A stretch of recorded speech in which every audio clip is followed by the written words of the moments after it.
The Apkallu. In Mesopotamian religion, the term Apkallu, Sumerian Abgal, is used for the legendary creatures endowed with extraordinary wisdom, 7 in number.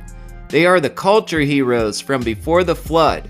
Some of the mythological speculations in which they figure have exerted influence on certain biblical and post-biblical traditions.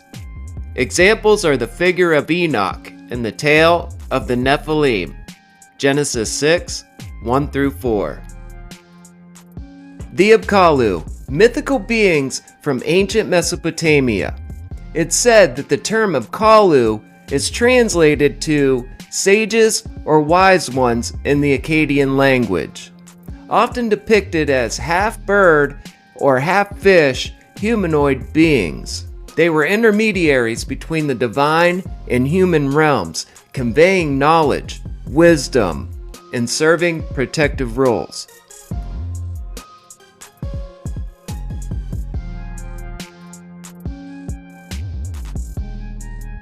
They were created by the god Enki to impart knowledge and wisdom to humanity. They were considered both divine and semi-divine, with the ability to act as intermediaries between the gods and the people. The Apkallu were believed to possess esoteric knowledge, including secrets of celestial and earthly realms, instructing humans on various subjects from agriculture to the arts and sacred sciences. The Atrahasis epic provides an account of the creation of humanity, the Great Flood, and the establishment of human civilization. The gods create humans from clay and the blood of the slain god, Waila, to perform tasks that the gods don't particularly like toiling the earth, agricultural work. The gods initially created humans to serve them and perform labors. The god Enki, however, thought that this was unfair, burdensome, and he decided to ease their toil. Enki and the mother goddess Nintu decided to make a new type of human, a primitive worker. The mother goddess Nintu then breathes life into these clay figurines that are mixed with the flesh and blood of a sacrificed god. But these new beings have limited intelligence and capabilities. The human beings that were created kept growing in population and becoming noisy and disturbing the gods. These new type of humans were supposed to be less troublesome than the original ones, therefore easier for the gods to control. And if you're not sure where I'm going with this, I had to start from the beginning. We're talking about the enlightenment of mankind. The Apkallu, of course, are the guardians of sacred wisdom. Now, if you will allow me, let's start this investigation by connecting a few dots.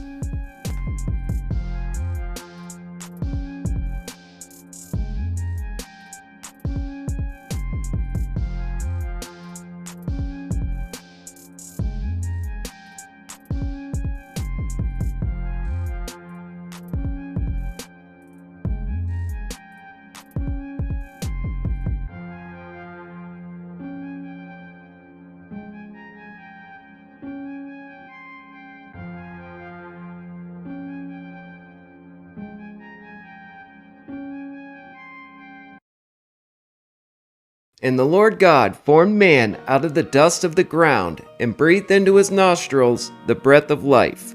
And the Lord God planted a garden eastward in Eden. There he put the man who he had formed.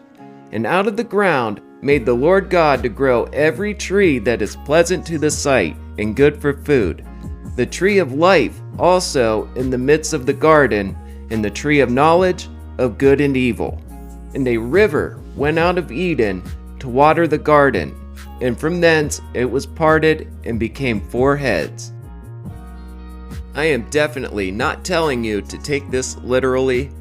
I just wanted to show you the geographical location of these rivers and the place that we're talking about here. The 3rd river goes out towards the east of Assyria, and the 4th river is Euphrates. The Lord God took the man and put him into the Garden of Eden to dress it and keep it, to subdue it, cultivate it, to tend the earth. The Garden of Eden is supposed to be the deity's heavenly abode, but he did create man and put him in the garden to tend the ground. So this is after Marduk defeated Tiamat and ascended as the supreme deity. Finally, he, Marduk, divided the colossal body of Tiamat into two parts to create the universe. With one half of her corpse he formed the sky, with the other he fashioned the earth, and then established Anu, Enlil, and Ea in their respective domains. Next, he created stations in the sky for the great gods. He organized the calendar by setting up stellar constellations to determine by their rising and setting the year, the months, and the days. He built gates in the east and in the west for the sun to enter and to depart. In the very center of the sky he fixed the zenith. He caused the moon to shine forth and entrusted the night to her. Genesis 1:14. And God said, "Let there be lights in the firmament of the heaven to divide the day from the night. Let them be for signs and for seasons, for days and years."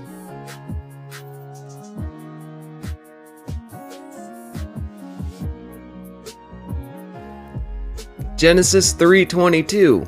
And the Lord God said, "Behold, the man is become as one of us, to know good and evil. Now, lest he put forth his hand, and take also the tree of life, and eat, and live forever. Therefore the Lord God sent him from the Garden of Eden to the ground from whence he was taken. He drove out man, and he placed cherubims at the east of the Garden of Eden." What you're looking at right now is a depiction of an Apkallu tending the tree of life.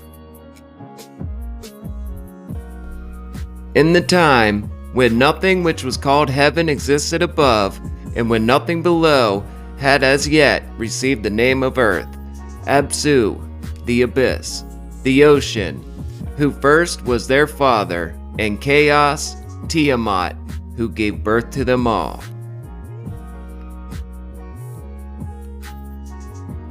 They were the sages, the wise ones in the Akkadian language. One of the eagle-headed genii. A winged genius.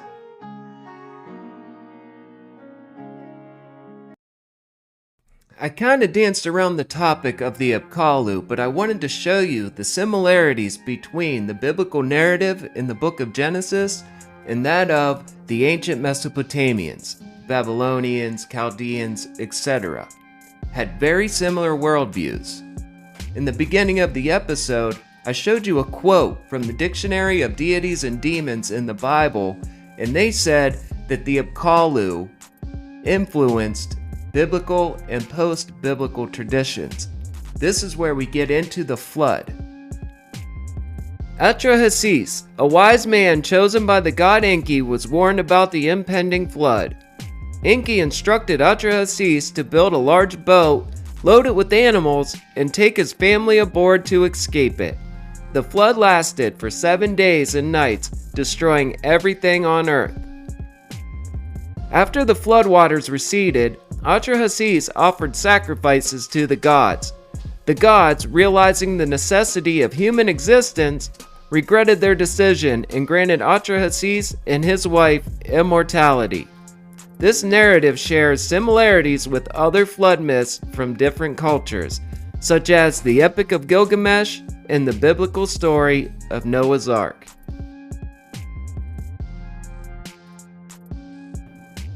Tablet 1 of the Era Epic. Where are the 7 sages of the depths, those sacred fish who, like Ea their lord, are perfect in sublime wisdom? In parentheses, you see the term craftsman, also associated with the Apkallu. Jude 1:14. And Enoch also, the 7th from Adam, prophesied of these, saying, Behold, the Lord comes with 10,000s of his saints. Jude 1:6. And the angels, which kept not their first estate, but left their own habitation, he hath reserved in everlasting chains under darkness unto the judgment of the great day. This right here is the entire Apkallu connection. What has been proven is that the Hebrew Bible is giving you the same account of history from before and after the flood as the ancient Sumerians and Babylonians. Of course, the accounts are told from two different perspectives. One perspective says, hey, this knowledge that was passed down from heaven to us was bad, and it led us down a dark path, and that's why the flood came. The other side says, no, there was no transgression of heaven and earth. This is why we are so great, because we possess this knowledge. All of which leads me to ask you a very important question. Looking back at the ancient world, which do you believe is more powerful? A priest or a king? It's a trick question. The answer is both a king and priest. Uwana, a creature that rose out of the sea at the beginning of history, described as having the body of a fish, the head and feet of a man, and a fish tail. Uwana taught men how to read and write, the basics of mathematics and arts and crafts that enabled them to build a civilization. He is described as the one who finished the plans for heaven and earth. Uwana returned to the sea and was followed by the other sages. Let's talk about Cain and Abel for a second. Abel was a keeper of sheep, and Cain was a worker of the ground. Already you can see these stories are intertwined with the Babylonian myths. God looks down on Abel's sacrifice with favor. Makes Cain jealous, he kills him. It's the first murder, right? So after this is done, God's asking Cain, hey, where's your brother? Am I my brother's keeper, he says. He's like, his blood cries out to me from the earth. And God says, since you did this, you are cursed from the ground. A fugitive and a vagabond shall you be, just a wanderer. Cain says, the punishment is greater than I can bear. He said, you drive me from your face today, I'll be hidden. Anyone that finds me will kill me. God says, not so. I will put on you a mark. I will give you an oath that whoever slays you, vengeance shall be wrought on them sevenfold. Shall be avenged sevenfold. I'm giving you a mark on the 7. Not only that, the Hebrew word there for mark is oath, and it does. It means like a mark. I'm giving you a sign. And it's funny because our English word oath, you kind of make a gesture and swear. The Hebrew word for oath is shavua, and it is related to the number 7. And I wanted to go into this because if you know anything about Freemasonry, if you've ever read any of their writings or watched any Illuminati conspiracy videos, you'll know that they claim their roots from Enoch here and these great city builders from the biblical narrative. You'll hear stories like about Tubal-Cain or the king of Tyre that built Solomon's temple. Freemasonry also claims to be the reservoir of the ancient mysteries. They are the container. They hold it. They have the knowledge. That's a bold statement, and I tend to believe them. Now listen, God drove man out of the Garden of Eden to till the ground, from whence he came. He also looked down on Abel's sacrifice with favor, but not Cain's. Cain was a worker of the ground. And literally, in the Babylonian myths, the gods created mankind to till the ground for agricultural labor. This is where the Apkallu come in because the Apkallu gave man the knowledge to build cities and civilization.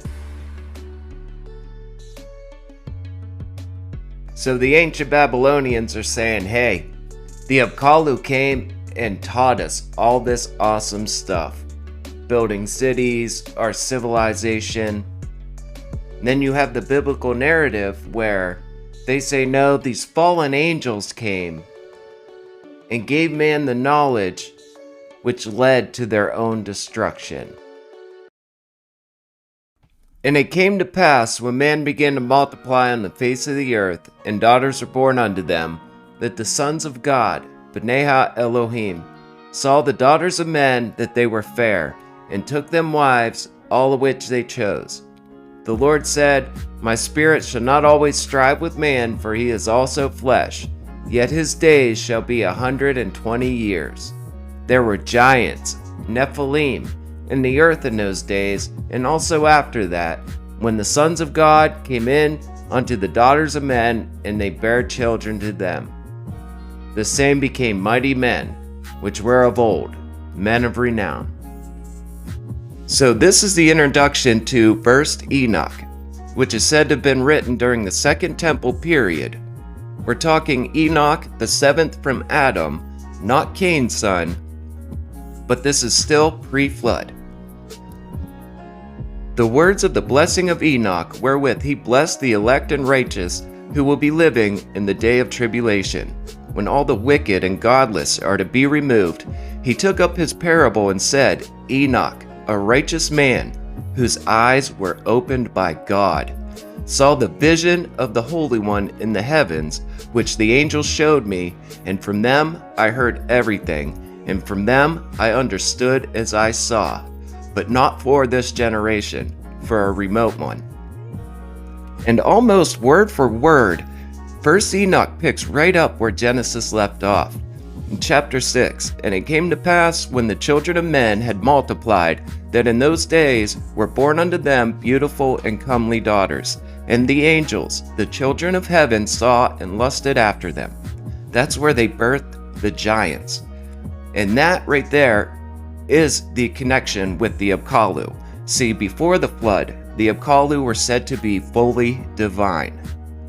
But after the flood, they were said to be mixed. They were part mortal, semi-divine. That matches up with the Nephilim from the biblical view. Remember, it's the same story. This is the same account, just told from two different perspectives. Chapter 7, The angels go into the daughters of men and defile themselves with them. This is the transgression of heaven and earth. And they taught them charms and enchantments and cutting of roots, and made them acquainted with plants. And they, the daughters of men, became pregnant, and they bore great giants, who consumed all the acquisitions of men. When men could no longer sustain them, the giants turned against them and devoured mankind. And they began to sin against birds and beasts and reptiles and fish, and to devour one another's flesh and drink the blood. That part where it says that they began to sin against the beasts and the birds, reptiles, and fish. I've seen researchers go into other books like Joshua, Jubilees, Maccabees, the Book of the Giants, where they talk about this.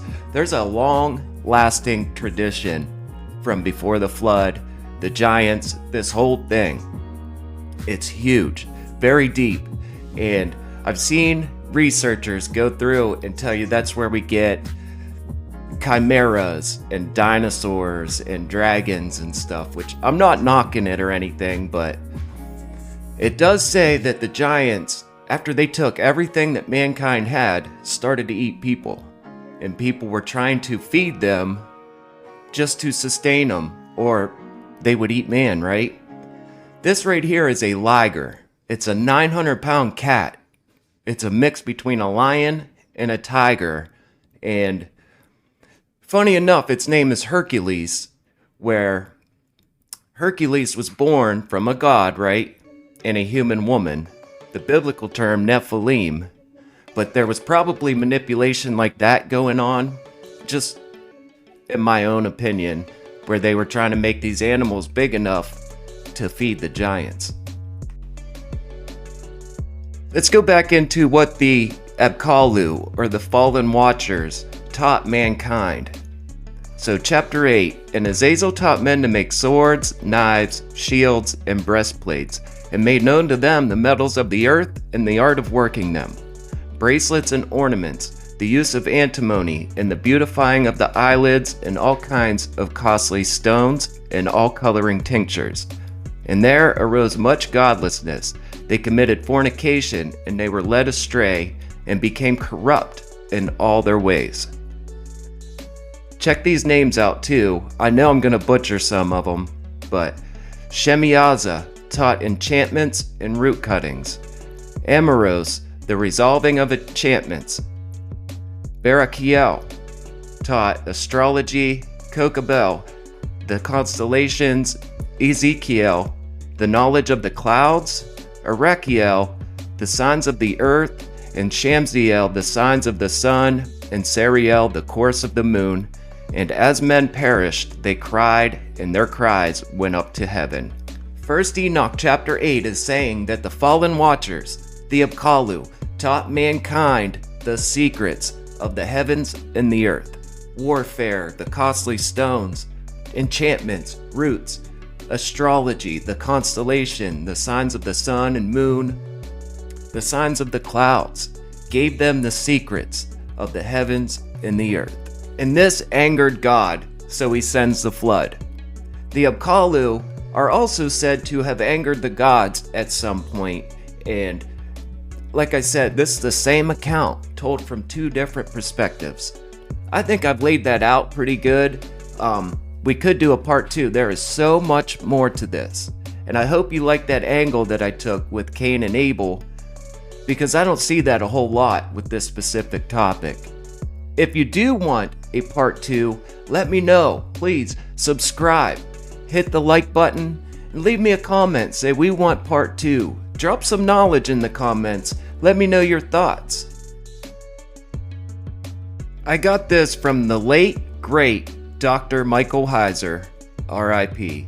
Apkallu figurines that were found in the building foundations in the Akkadian Matsiri, meaning watchers.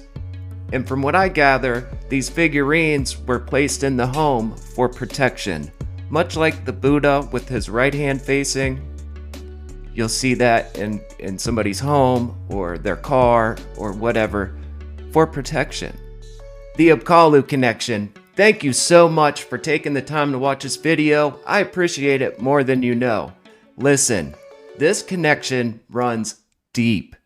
From these ancient creation myths to the modern day. Yes, the Apkallu, these great beings that enlightened mankind, that gave them the secrets, gave them all the knowledge of the heavens and the earth, is still around today. And that was why I brought up Freemasonry. There are other orders that claim to have this knowledge that was passed down in ancient Mesopotamia to mankind from before the flood, and all the secrets of heaven and earth. For a secret society, they pretty much lay it all out there in your face. The Freemasons were heavily involved with the founding of the United States of America. That is just history. There is so much symbolism in the Great Seal. As you'll see on the left, you have the eagle, and it's showing you everything from agriculture to war. And on the right, they are the builders, the craftsmen. It's in the name of Freemasonry itself. And up top, you see the eye. They got their knowledge from the Watchers. This is almost like a talisman for protection. Remember, the Apkallu built the Great Walls outside of the city of Uruk. And that, my friends, on the left, is showing you the Apkallu. Again, I'd like to thank you for watching. That was a lot to lay out there. This concludes my episode on the Apkallu connection. If you would, please like the video, share this out, leave me a comment down below, and don't forget to subscribe. This is so ancient. Thank you for your time.